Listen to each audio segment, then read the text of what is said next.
Hello. Oh. Hey, old man. Behind the couch? It looks like you've gained a little weight there. I know.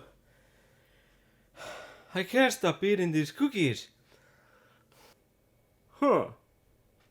Would you like to watch the movie Pretty Woman? Ew, God no. Romantic comedies are gross. They kill my appetite.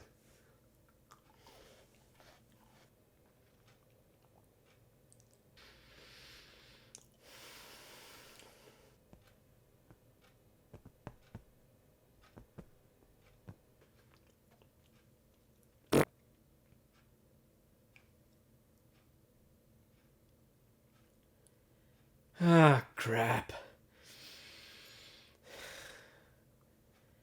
I think I need to watch Pretty Woman. Probably few times. Hey! Rude! You're welcome.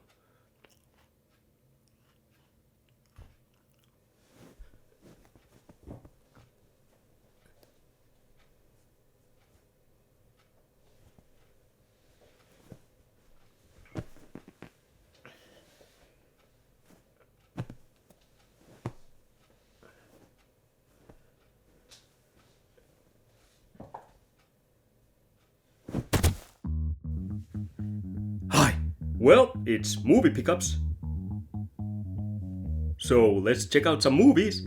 I got 6 movies this time, and I actually have 2 which are kind of brand new. Well, the other one's brand new, and the other one's almost brand new. Like year old or something, 2 years, I don't know. 2021, 2 years old, so I bought something mainstream-ish, so yeah. I got Dune. Smile, Gurney. I am smiling. Now, I was always a fan of Dune 2, the real-time strategy game for PC back in the days. That game introduced me into real-time strategy games, and I fucking loved that. That was a fantastic game. So when I heard there were Dune movies, I watched those and I liked Dune 2, the game, better. But that was back then. So how is it now? Well, I watched this new Dune movie, which is apparently getting a sequel. They kind of divided the book in 2 parts, I think. Back then I didn't even know there were Dune books, actually, where it all came from. And these days I don't know how many books there are or what they're all about. So, fuck it. This is gonna be comparing... Well, I'm not comparing the game to the movie, because the game was totally different thing, kinda, so yeah. Anyway, 2.5 hours long, sci-fi epic, which was slow, really slow. It was slow. The story and the world is interesting, and the audio side is fucking fantastic in this movie, and the visual side, it's pretty fucking fantastic too. Characters are kind of hit and miss for me, at least. I was never like big fan of Jason Momoa, I don't know, but I do love like Batista in this, and the guy who played the Emperor of Harkonnen, so those were cool. The main character was kind of bleh. Guess I'm not in the mood today. Actually, after watching this, I watched the 84 Dune movie, which was directed by David Lynch, because I had zero memory of that movie. I just, as a kid, I saw part of that from TV at some point, and I didn't remember shit from that. So I watched it after this, the next day, and if this was too slow, that was way too fast. They need to find some kind of balance between them two movies. I mean, I think this could have been like 2 hours, not 2 hours and 36 minutes. 2 hours would have been fine for me. But the old one, man, that went like, phew, they really rushed that, and that's not good either. If I compare these two, I have to say I prefer the actors in the old one, and it was directed by David Lynch, who is a fucking master of weirdness. So I have to say this one had pretty awesome visuals, but the old one, I really liked just the weird shit David Lynch likes to put in his movies.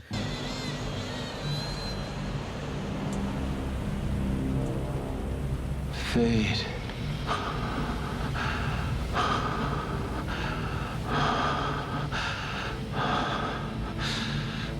And when we've crushed these people enough.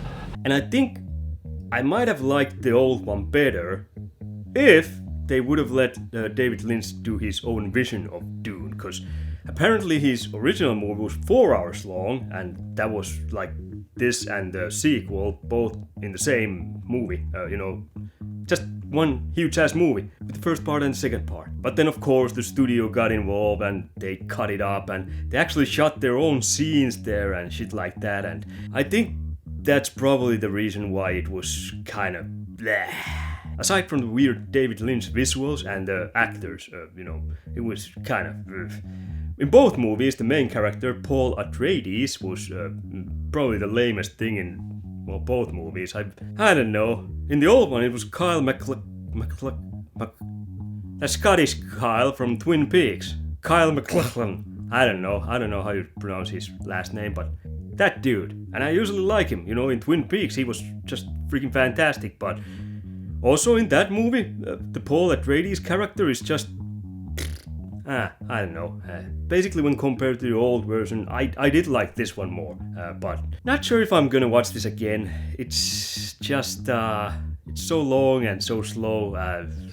I might at some point, Who knows? Now the part 2 is coming out. I might just watch this before that, just so I can catch up. Even though I still have this kind of... fresh in my memory. I'm probably not gonna watch it again before that. I'm just gonna watch the second part. Well, now I have the first part. I kinda have to buy the second part, so I'll have both of these in my shelf. But if I would have known this was so long and slow, I might have skipped this. But I got it, and I might get the second one too. Who knows? I'm definitely gonna watch it. I'm interested. But there are aspects I'm not a huge fan, and well, the visuals and the audio, those were fucking great. So, and I really like Batista and all the other Harkonnen characters. They were great. Moving on. Now, before I show my next movie, I would just like to say to the whole world, you're welcome.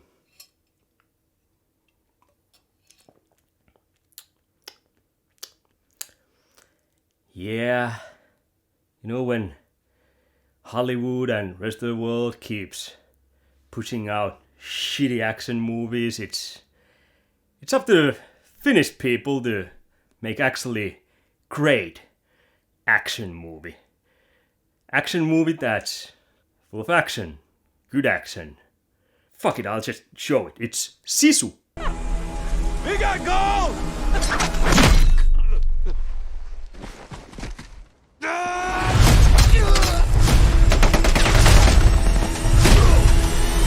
And holy shit, this was awesome. I hate Finnish cinema or Finnish movie industry.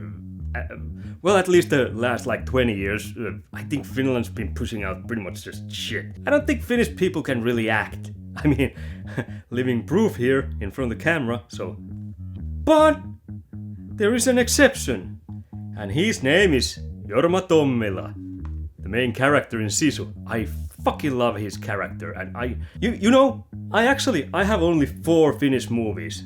3 of them actually have Jorma Tommila as the main star. First one is Bad Like Love, which came out, I think that came out like 90s, 95, 96, 97. I don't know. Then there's Rare Exports, which you should totally watch. It's fucking fantastic. One of the best Christmas movies. Again, Jorma Tommila. I think it had Jalmari Helander also directing, who did this movie too. So that is fucking fantastic. It's such a twisted, weird fairy tale of Christmas shit, you know. Great movie. What's that? And now I have Sisu. Oh, the fourth one was a movie called Ponderosa, which is, if there are any wrestling fans, you might know one of the guys who was starring in that movie was known in WWE, or back then it was WWF, Ludwig Borga. But that's enough about that movie. Anyway, Sisu. This is fucking fantastic. Last like 20 years, there's been this change of actor generation in Finland, because during like the 80s through 2000, early 2000, 2010 maybe, there was like this one generation, every movie had the same actors, but those actors were good. But then, like 2000 forward to now, there's been like this next generation, and they pretty much all blow. I mean, they just fucking suck. But Jorma Tommila, who is, well, he's actually really old, so you could count him in the older generation too, so yeah. He still makes movies, and he's fucking fantastic. He's like probably nowadays the only Finnish actor I don't get annoyed by. Who doesn't annoy me. Anyway, that's enough about Finnish actors. Sisu is a fantastic movie, where Jorma Tommila plays a gold digger, and this takes place in Finland during World War II, when, we sided with the Nazis, so... Hey, you know, we thought they were gonna win, so, you know, this takes place in that era, when the Nazis were fleeing Finland, and we were fighting against the Russians, and, or was it Soviet Union then? No, Russian? Fuck, my history ain't the greatest. Well, anyway, Aatami Korpi, who is played by Jorma Tommila, is the character. He finds shitloads of gold, or this huge piece of gold, so he's trying to take it to the bank. And on the way to the bank, he comes across these Nazis, and they really want that gold for themselves. And obviously, Aatami isn't willing to give away his gold, so...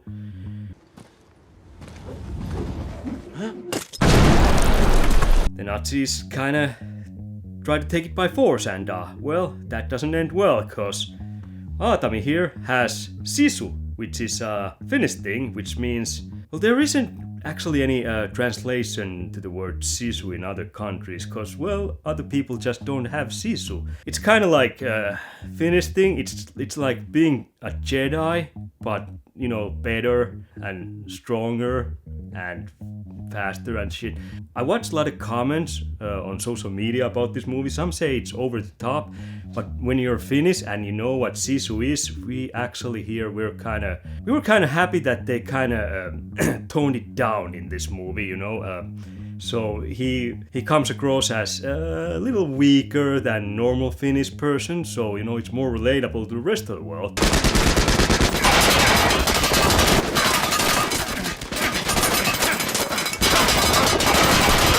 Basically, there's lots of, for you it's over-the-top action, for us it's kinda toned-down action, but this is just a non-apologetic action movie, balls-to-the-walls action, you know, just, you like killing Nazis? Well, this is your movie, and loved it, it was fucking fantastic. Not sure if I said that, but now I said it. I do recommend, action movie fans. Next movie I have is, if you remember, I got that American Ninja box, which was fucking fantastic. Well, guess what? Michael Dudikoff and Steve James are back in Avenging Force. It began with a celebration, shattered by brutal violence, until Michael Dudikoff, star of American Ninja, became the Avenging Force. Which was fucking awesome. I loved this movie. It's really racist. It takes place in... this came out 86, and there's this... well, not exactly like KKK. Well, it says here, a super band of right-wing terrorists known as Pentangle. And oh boy, they don't like anyone else except whites. So... yeah, Steve James and Michael Dudikoff, they team up and they kick ass. The premise is great, I do love it. It's kind of like if you've seen that John Woo, Jean-Claude Van Damme movie Hard Target, you know, where they hunt people down on the streets, you know.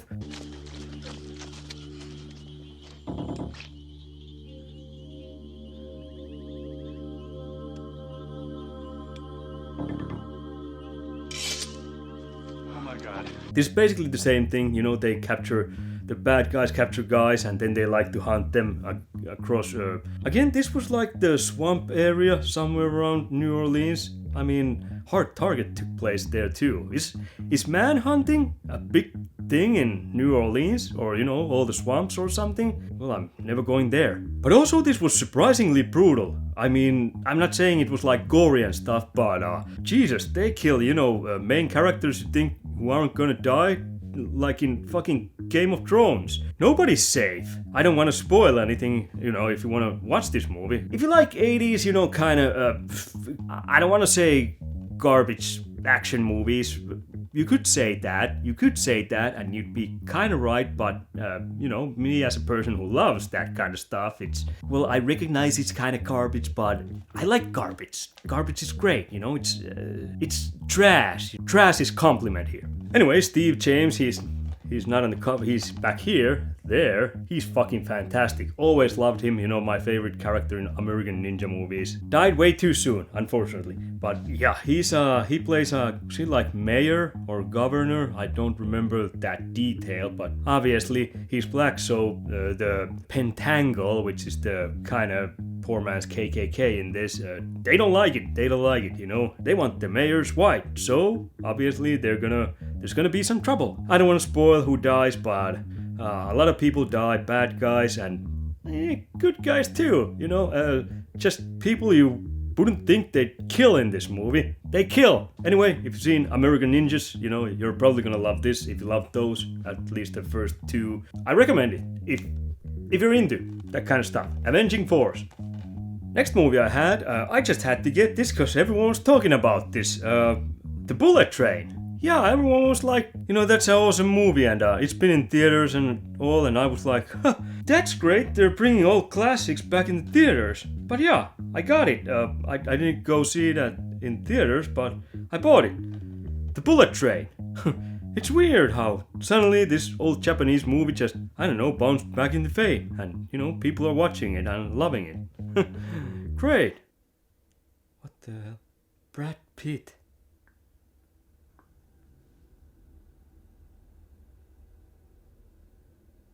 The fuck is this?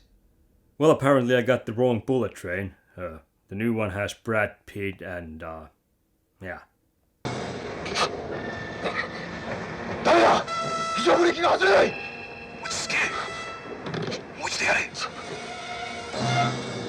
Anyway, you know what's pretty great movie? Speed! You know, starring Keanu Reeves and Sandra Bullock. Only thing that was news to me was that it was actually a remake of this. This came out in 75, same plot, except in this one, the bomb's on a train, you know. If it slows down too much, it's gonna blow. Also, when I watched this, yeah, it's definitely the same movie.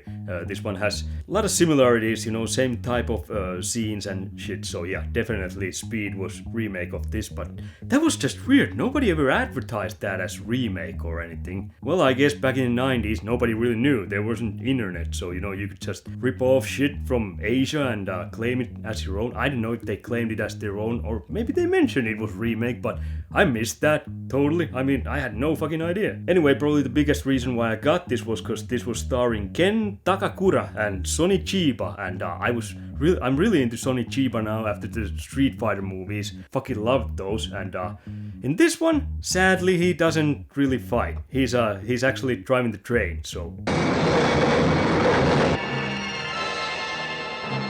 In that sense, it was kind of a letdown, but yeah, it was still Sonny Chiba, and I love Sonny Chiba. He did a good job playing train driver. What do you call those dudes who drive trains? Well, I don't know. Also, Ken Takakura, who is someone who I kind of want to get more into. I just like a couple of movie pickups videos back. I bought Black Rain with Michael Douglas and Ken Takakura, and I loved him. And in this movie, he was fucking awesome too. The name just from a Finnish point of view, it's just kind of funny, Takakura, because that means well, if you want to translate that accurately or precisely, it would be back mud, which might mean your butthole, because, you know, it gets muddy. Especially when it's diarrhea season or something like that, I don't know. So it's kind of funny from a Finnish point of view. Great actor though. So, only thing though, this movie was 2.5 hours long. I didn't watch this all the way through. I watched like probably 2 hours. Then I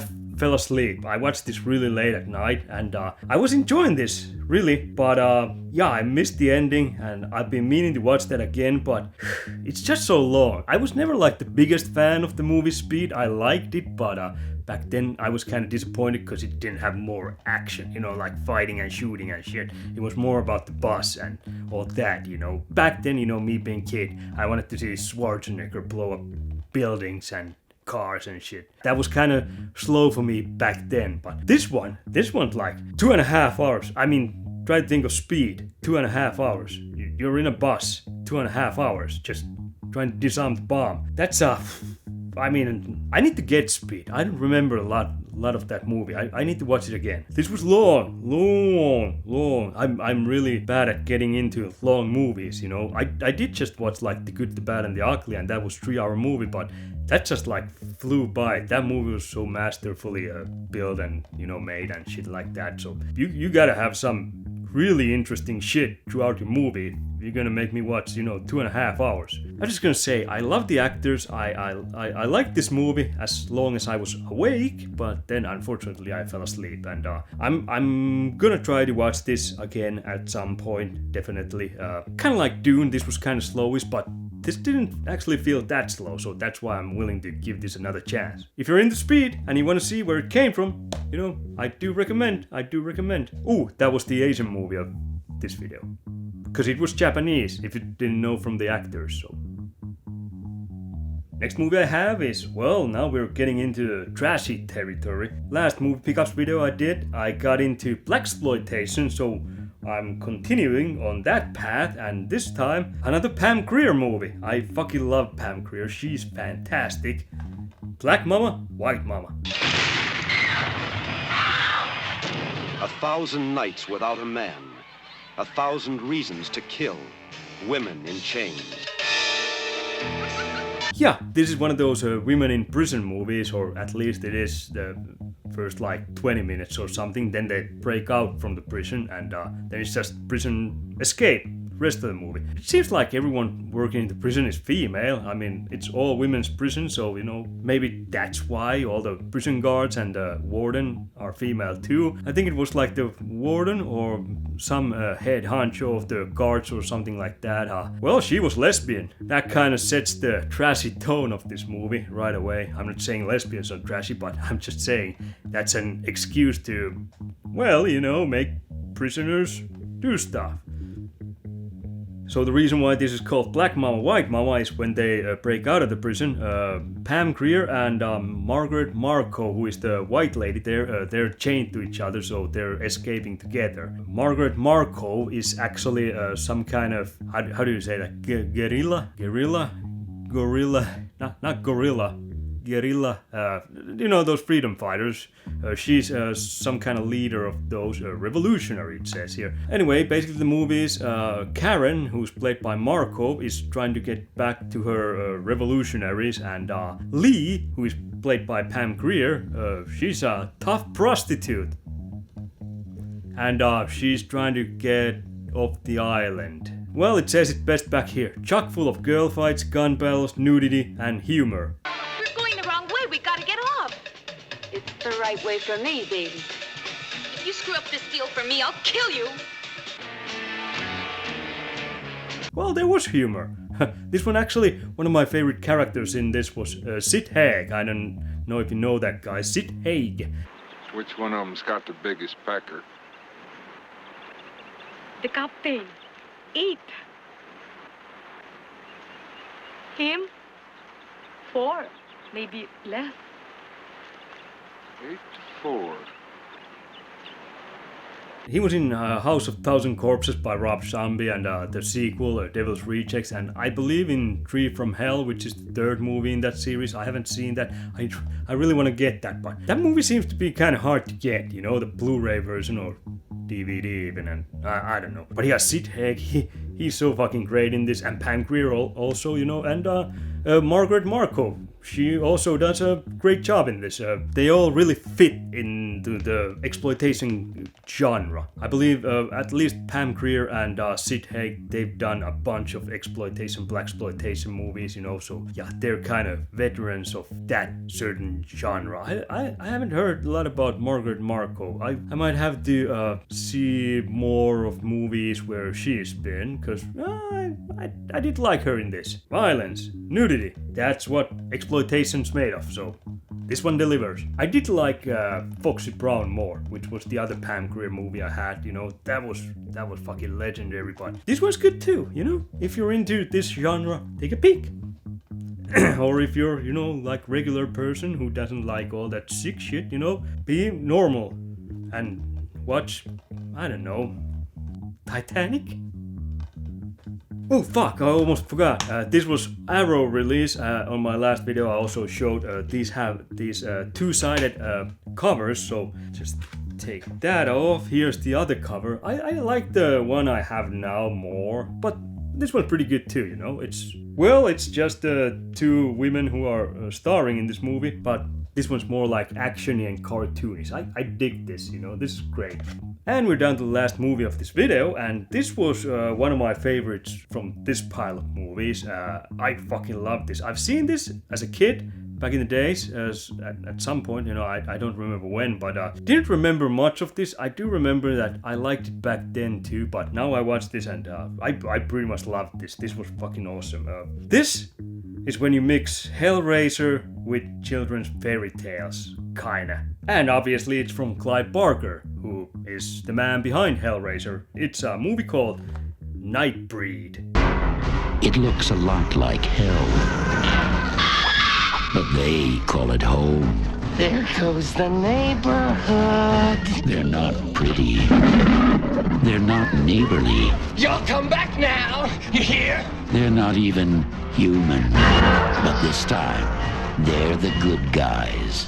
Now, Nightbreed is a fantastic movie. There's a guy who has these like nightmares of this place where monsters live. All kinds of weird, fucked up things, you know, that don't look human and have like spikes growing up and shit like that. Anyway, he's seeing a psychiatrist because of the dreams and all that, and the psychiatrist is actually played by David Cronenberg. I never knew that. I mean, he's a guy who's done some pretty gross shit, you know, awesome movies. The Fly, which I just showed last video.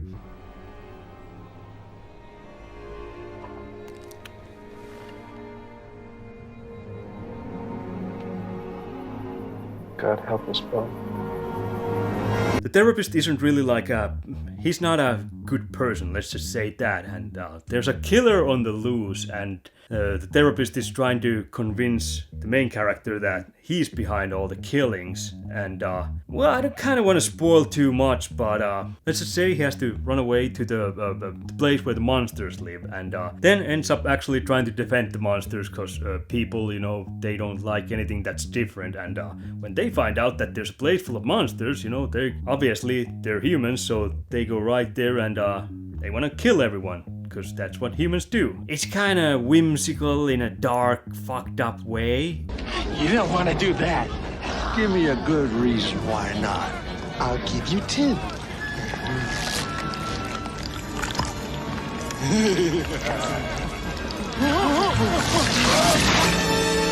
It's got this like fairy tale type of atmosphere. I really do like it. It's just so goddamn fantastic. And the monsters are like really inventive and they all look cool, and I mean, they are monsters, so some of them don't behave that good, but some of them are nice, and they have like their own city, which is like under this graveyard or something like that, was it? It's underground, the monster city, and it looks fantastic. I mean, Clive Barker, he has such a fantastic fantastic imagination when it comes to all this kind of weird shit. You know, like Hellraiser movies, they look so goddamn cool, you know? They look like something that no one other does or has ever done.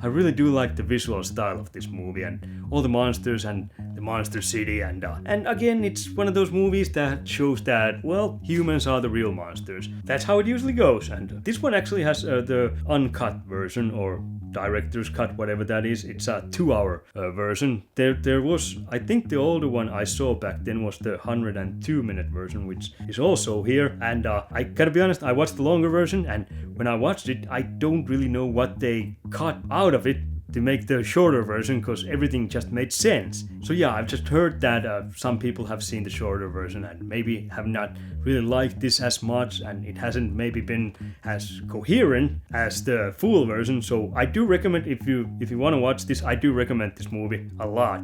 It's such a fantastic movie. Get the version, the 2-hour version, because it was definitely worth it. I wasn't bored at all. I mean, 2 hours just flew by. It was so fantastic. Also, this is Arrow release, so it has apparently a double-sided cover. I can't see it because there's so much shit. There's 2 discs here. Oh yeah, I did have the 2 sides, but this other side was, well, I mean, it kind of looks like something trashy VHS from the 80s or something like that, but it doesn't really give any good picture about the movie, you know? It doesn't really say much about it, so I do prefer this one. This is kind of boring. I do kind of dig this style. It would be great for some movies, but for this movie, this is kind of understatement. This is like, who saw this movie and thought this cover was good to represent this movie? This is... Oh, it says here, Laurie thought she knew everything about her boyfriend. Laurie was wrong. Yeah, the main character also had a girlfriend who goes after him, you know, trying to find their boyfriend. Great movie. I really fucking dug this. This is one I do recommend. This and Sisu are probably the 2 movies I recommend the most out of this pile. And that's all I have to say. So, you know, I'm gonna fuck off. And you should fuck off too. And, I'll be seeing you. I mean, I can't see you, you're there, and I'm here. You can see me. I got a fucking cord here and fucking obstacle course to get away from the screen.